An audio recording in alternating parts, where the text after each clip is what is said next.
Hey guys, welcome back to another video. Today we're going to be talking about the promos that just got revealed. So we had 3 reveals on Thursday. That was for Aelquilibra Luke as well as Herminia. But today we got Hexaorb and Maelstrom as well as Wirbel support. So today we're going to be talking first about the Hexaorb card because I think it's obviously the best one out of the batch. So we have Vertical Long Sorceress. So auto when it's placed on rearguard circle costs counterblast 1 and perform one of the following based on the grade of your Vanguard with Sorceress in its card name. And by the way, the entire rad line for Hexaorb is Sorceress. So grade 2 or less, draw a card. Great. Play CB1, draw 1. So you have an early game sort of. And then grade 3 or greater, you look at the top 2, choose a card from among them, put it into your hand, and put the rest either on the top of your deck or into Soul. So honestly, Soul is really nice. You don't have to play the unplaced Soul Charge or any other weird gimmicky effects. Hexaorb also did get another rare that also really helps with Soul as well. So really great to see this as well. So again, really great early game for CB1, draw 1, or getting Soul and stacking your deck. And then auto rearguard circle once per turn. If you persona roll this turn, this cost is reduced by Soul Blast 1. When you're the rearguard in the same column as unit stands, if you have a grade 3 or greater Vanguard with Sorcerer in his card name, you cost Soul Blast 1 and stand this unit. So this card is a pretty massive upgrade for Hexaorb, I would say. I don't know if it makes the deck necessarily up to date compared to what we have now, but it does help you stabilize a lot early game for the CB1 draw 1. Stack deck is really good. You're still kind of CB heavy, and it kind of sucks that you're using Soul instead of energy for like the restand cost or something in the card. But honestly, it's still really good because you're restanding likely both of your front rows, and then likely if you flip the third trigger, your booster, and then this as well. So it's really easy to get a full board restand essentially with Hexaorb, which is really nice. And that 8k boost definitely does make a difference when your beaters are hitting like 30, 50. So you're still hitting pretty decent numbers. It's just you still have to wait till turn 4, which kind of sucks. So you really have to go first. But yeah, Hexaorb looking a little bit more playable than before. Alright, so the next card I want to talk about is the Maelstrom card, and honestly I was talking to a friend about this, and it's a little bit disappointing honestly. So we have Undelayed Assault, so continuously Vanguard with only Aquaforce in its kind is considered as only Aquaforce and gets all the following. So auto drop, when the blue Storm Armada you play from hand, and this is the set order by the way, is put into the order zone, you cost Energy Blast 3, call this card to rearguard circle, so he's a recurable booster. And then auto rearguard circle, when this unit boosts a grade 3 or greater card with Maelstrom in its card name, it gets plus 2k, so 10k booster to end a battle, and then cost Soul Blast 1, choose 2 of your other rearguards and swap their positions. So the thing is with this card is that your board is usually already filled with multi-attackers to max out the attacks you're getting from Maelstrom. So you already had the really good double rare from grade 2, which already has the CB1 swap positions, and you were always going to call that anyways to grab Maelstroms and orders from deck.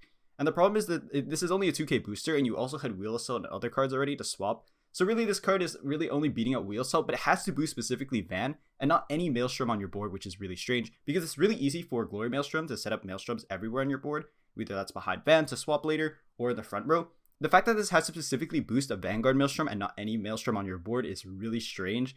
So honestly, not the best upgrade for Maelstrom. Definitely not what the deck needed, but it is an upgrade nonetheless. And having a recurring booster is good, but it wasn't really hard for Maelstrom to make an entire board early game anyways. So yeah, it's an upgrade for the deck, but honestly just kind of mid. Alright, so the next card we have is Wirbel. We have Drag Ritter Nahara. So continuous rearguard circle, if you have grade 3 or greater with Vanguard with Wirbel in its card name, it gets boost, and it's a grade 2 with Intercept by the way, so if you have it in the back row, it's 10k booster, really nice.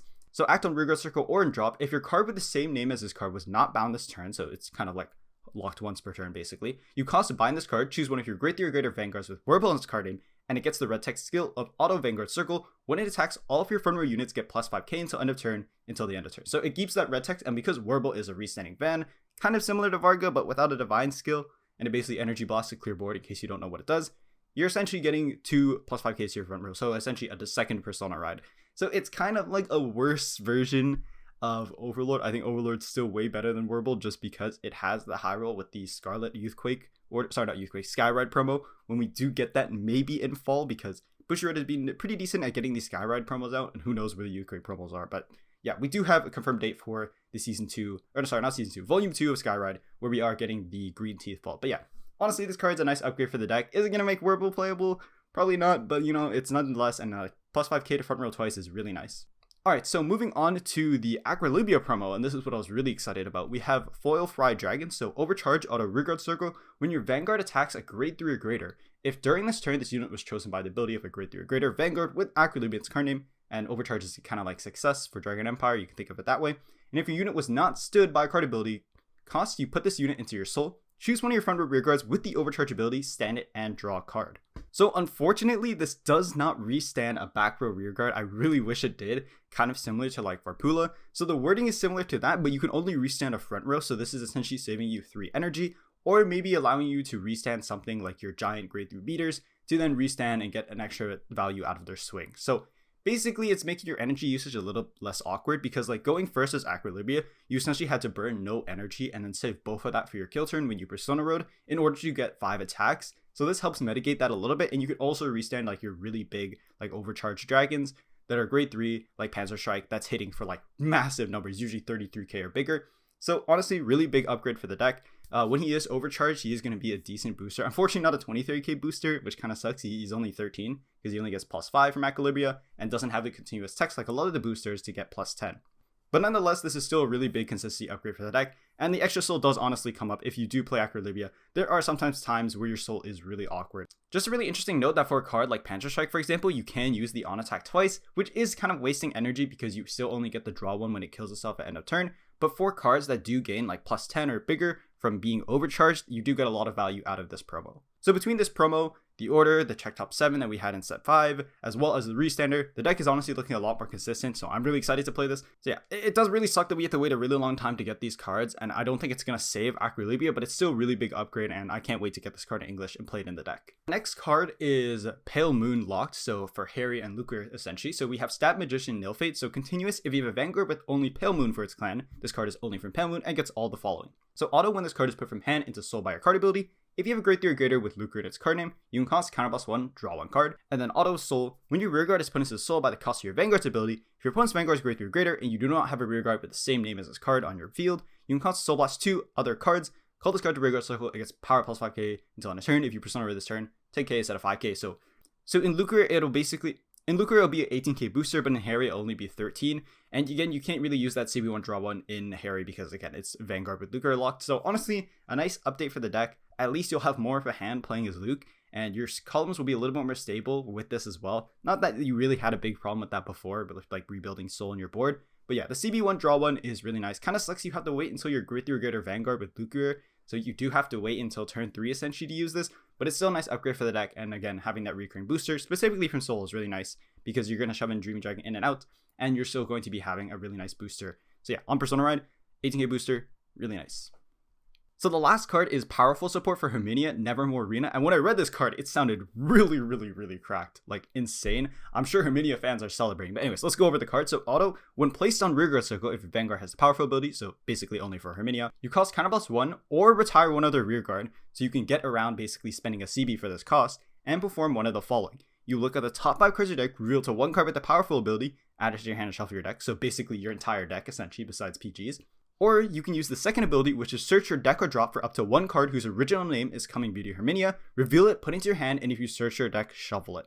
So already amazing because you get a guaranteed Persona Ride. So this card is amazing for the deck. You get to check top 5 at any of your pieces essentially, or you can guarantee search your deck for the Persona Ride, because that was one of the big problems with Herminia, because you had to be on the original to kind of like empty your soul and have that turn, and then go into the grade 4 the turn after. So having a guaranteed search from deck or draw for the Persona Ride is honestly really big, and a big consistency boost for the deck. Because you have that alternate cost of +1 or retire rearguard, you can save your CB for other skills where you have to empty all of your CB and your soul in order to get the full effects of Herminia. It also has the second ability of powerful auto rearguard circle to once per turn. At the end of the battle, this unit boosted. If you have Vanguard with Herminia's card name and 0 cards in your soul, you can stand this unit. So another big consistency piece for Herminia, so you get 5 attacks, 5 drives as usual if you have the full combo with the restanders, and your back row is also restanding as well because of this card. And again, this card is just a big consistency boost for the deck. So honestly, probably one of the best promos from this. I don't want to talk more about it in case I do end up making a video and have to make a list, but like, yeah, anyone who plays Herminia and reads this card knows it's really good for the deck, and probably one of the best lyrical support for a specific archetype in a while. Like Clarissa and some other lyrical archetypes probably wish they got a promo like this. And yeah, really helpful also that it of course has the powerful keyword.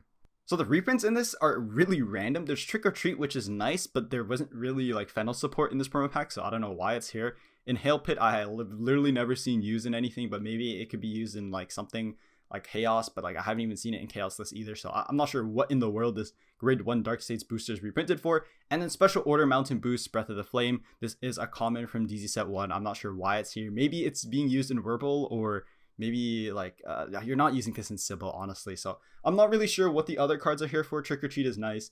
If you have any idea of what these cards are played in, let me know in the comments, but I honestly have no clue what relevant decks are honestly playing this. But yeah, that is basically the reveals that we got. I'm really excited because Thursday we're getting the buddy fight reveals for the collab. We're getting Gao and Mikado, as well as Drum Bunker Dragon. And then next week we are getting Tsuku reveals, which is really exciting because I'm hoping they'll show Gold Ritter. If not, then they'll hide Gold Ritter, hopefully, and that'll be even more hype of a reveal. We'll see once for Thursday what the next week thing is, but yeah, I'm really excited for that. I probably yapped way too much. Oh my gosh, the recording's at 14 minutes. Okay, thank you guys so much for watching. Honestly, really excited for what should be some more lackluster promos, but honestly, the promos these times at least felt like big upgrades for the deck, especially the Herminia one. Herminia one's definitely a standout. The Aelquilibra one is really great, as well as the Hexaorb one, big consistency boost for the deck, and a little bit of early game. Well, I guess not so much for the other promos, but the Hexaorb, Herminia, and Aelquilibra promos are definitely the standout to me. I do think the other ones are going to be worth something and be decent, but yeah, do let me know if you're playing those decks and you're seeing a big upgrade for them. I do think, again, like the three I said, are the biggest upgrade. Wirbel seems alright, and honestly, Maelstrom's was pretty disappointing. I don't know it's not really doing anything new for the deck, honestly, or helping it, like, patch up its weaknesses. So yeah, let me know what you're looking for next week, and if you're excited for the buddy fight reveals. So thank you so much for watching, and I'll see you another time.